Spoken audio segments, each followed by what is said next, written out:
करके बच्चों का भविष्य बनाने की जो काम किया है, भविष्य के लिए सुधारने का काम किया है, उसी का नतीजा है कि आज हम सब यहाँ पर उपस्थित हैं, क्योंकि हमारा भविष्य सुरक्षित है। और जो आज यहाँ पर लोग बैठे हैं वो कभी ना कभी कहीं ना कहीं आपसे उन्होंने पढ़ाई भी की है, आशीर्वाद भी लिया है। तो शिक्षक दिवस के ऊपर आप सभी को बहुत बहुत शुभकामनाएं और धन्यवाद। साथ ही आज प्रधान जी को भी मैं बार बार धन्यवाद करता हूं कि उन्होंने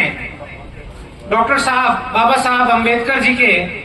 यादगार के अंदर यहाँ पर लाइब्रेरी बनाने का जो काम है, और इससे शिक्षा के जगत के अंदर एक अपने आप में एक मैसेज भी है कि अगर हमें आगे शिक्षा को बढ़ाना है,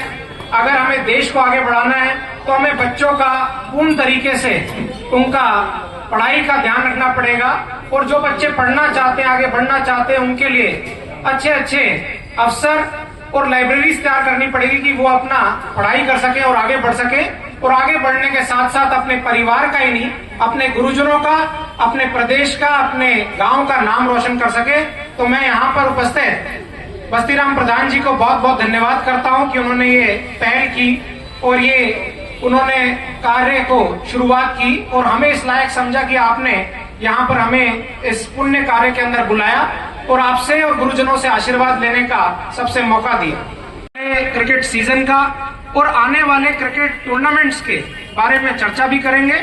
और जैसा हमारे खिलाड़ियों को उम्मीद है कि ये जो एडहॉक कमेटी बनी है, इससे खिलाड़ियों का सम्मान भी होगा, खिलाड़ियों का चयन भी सही तरह से होगा, प्रक्रिया भी सही रहेगी, उसी के लिए आज बहुत ही महत्वपूर्ण हमारी मीटिंग है जयपुर के अंदर, जिसकी वजह से मेरे को वहां पर अर्जेंटली जाना पड़ रहा है। मेरी सुबह मीटिंग थी 10 बजे की, लेकिन जब प्रधान जी का फोन आया कि उन्होंने एक कार्यक्रम रखा है, तो मैंने अपने मेंबर्स और साथियों से निवेदन किया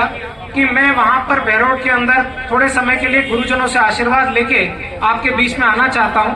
और आज शिक्षक दिवस के ऊपर इससे बड़ी बात क्या होगी कि आपसे मेरे को आशीर्वाद लेने को मिल रहा है। तो मैं आपसे आशीर्वाद लेते हुए यही निवेदन किया था कि मैं जयपुर पहुंच के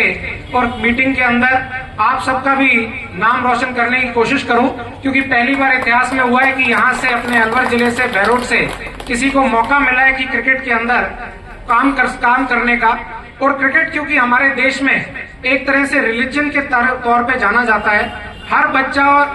उससे जुड़ा हुआ है, हर युवा उससे जुड़ा हुआ है। तो एक उम्मीद है कि यहाँ पर जो क्रिकेट के अंदर दिक्कतें आ रही थी राजस्थान में, उसको सही करने का अवसर मेरे को मिल रहा है। तो उसको मैं आपका अवसर खराब नहीं जाने दूं, तो इसी के लिए मेरे को वहां पर जाना है। तो मैं माफी चाहता हूं कि वहां पर जाना पड़ रहा है। मैं तो अपनी